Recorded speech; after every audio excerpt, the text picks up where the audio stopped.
months, we've managed to double the membership of our party. In 6 months, we've taken ourselves from being a bit in debt, not too bad, but we were in debt, to being strongly in surplus and be fundraising as vigorously as anybody else. It's a good thing.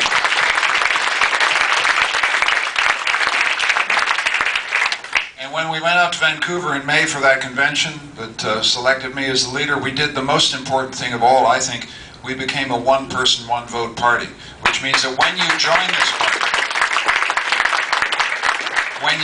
this party, you get the chance, as a member, to choose a person who more likely than not is going to be the next Prime Minister of Canada. And that changes everything about our party. It makes us a more deeply democratic party. That's what real renewal of our party feels like. And we've come a long way in 6 months, but we've got a long way to go. In Parliament, let me give you a kind of report of what we've been doing in Parliament. Because we're a party of government, we hate being in opposition. Oh, it's just terrible. Hate it. Don't you hate it, Joyce? You hate it. Yeah, I can tell you, she hates it. Mobina hates it. We all hate it. Because we want to be there. We want to be doing stuff for people. We want to be positive. So what we've done is this. We took a look at going into coalition with 2 other parties with whom we had profound, deep disagreements about the nature of the country and how to run a modern market economy.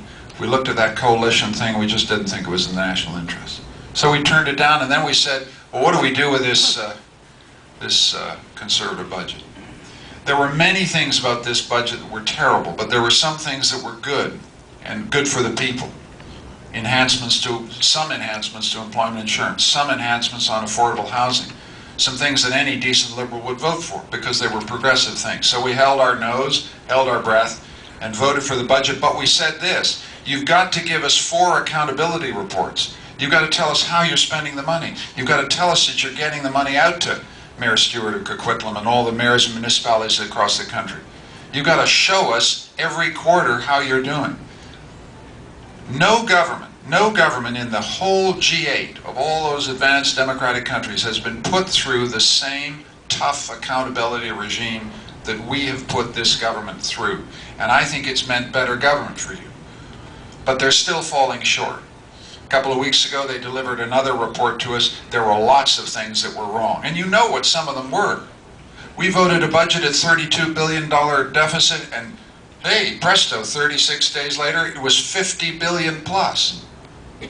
Going from 30, let me repeat those numbers, not a big one. We had a $32 billion projected deficit in February, and it has ballooned to 50 plus. You'd fire your accountant if they came in and gave you those numbers, right?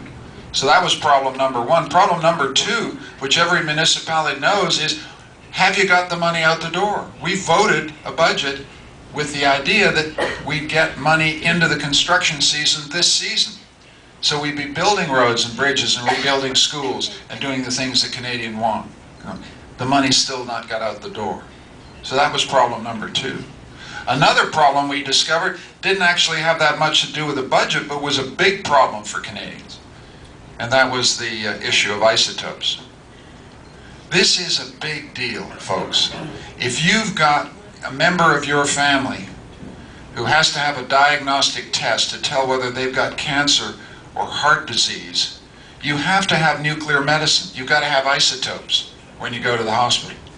The government of Canada, as a fundamental obligation of being a government, should be guaranteeing the supply of those isotopes. And twice on their watch, not just once, but twice on their watch, they failed to do that. So for months now, we've been saying, where's your plan? If you can't get isotopes from Chalk River, where are you going to get it? Is it going to come from Australia? Is it going to come from Holland? Is it going to come from South Africa? Tell us. We'll work with you. We've got some ideas. No plan. No plan. And so in hospitals in British Columbia, there is a problem this summer.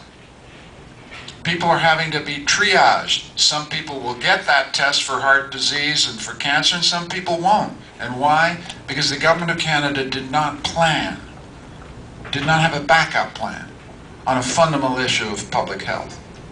So these are big issues. It made it very difficult to vote to allow this government to continue. We had tough conversations with me and the Prime Minister.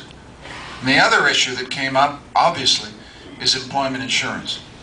The premier of this